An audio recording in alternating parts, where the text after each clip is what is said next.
క్రోధీనామ సంవత్సరం కర్కాటక రాశి జాతక ఫలితం. కర్కాటక రాశి వారికి బృహస్పతి వృషభ రాశిలో 11వ స్థానం, శని 8వ స్థానం, నక్షత్రం కుంభరాశి, రాహు మీనరాశి బృహస్పతి స్థానంలో ఉన్నాడు. కేతువు బుధుడు స్థానం 3వ స్థానంలో ఉన్నాడు. మిగతా గ్రహములు నెల 15 రోజుల లోపల గ్రహముల గోచారం ఉంటాయి. వీటి ఫలితం వలన కర్కాటక రాశికి అనుకూలమైనటువంటి పరిస్థితి ఉంది. ఒక నవంబర్ నెలలో కొంచెం గడ్డు కాలం తప్పించి మిగతా నెలలన్నీ కూడా బాగానే ఉన్నాయి.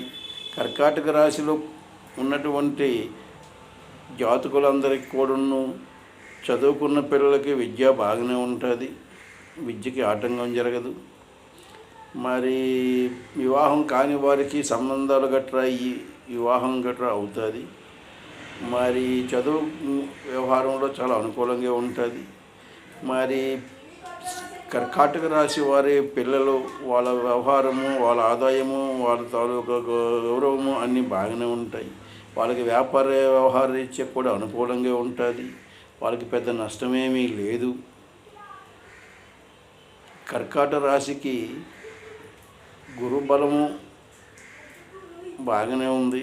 శని కూడా అష్టమంలో ఉన్న కూడా స్వక్షేత్రం కనుక ఒక విధంగా యోగదాయకుడే కనుక ఈ జాతకానికి అయితే మాత్రం ఈ సంవత్సరం నష్టయోగం ఏమీ లేదు, అనుకూల పరిస్థితులే ఉన్నాయని తెలియజేస్తున్నాం.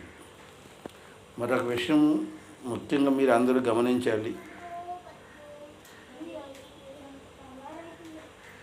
పుట్టినటువంటి వాళ్ళ ఎవరికైనా సరే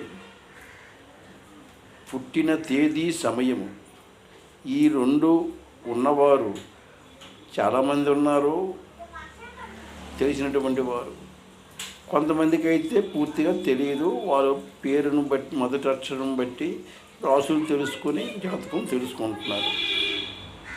అయితే జన్మ నక్షత్రము, జన్మరాశి అని తెలుసుకొని పుట్టిన తేదీ, నక్షత్రం బట్టి, సమయం బట్టి జాతక చక్రంలో ఉన్నటువంటి దశాశేషం, అంతర్దశలు, జన్మరాశిలో ఉన్నటువంటి గ్రహముల గోచారము, వాటి స్థితిని బట్టి ఆ జాతకానికి ఫలితాలన్నీ ఉంటాయి.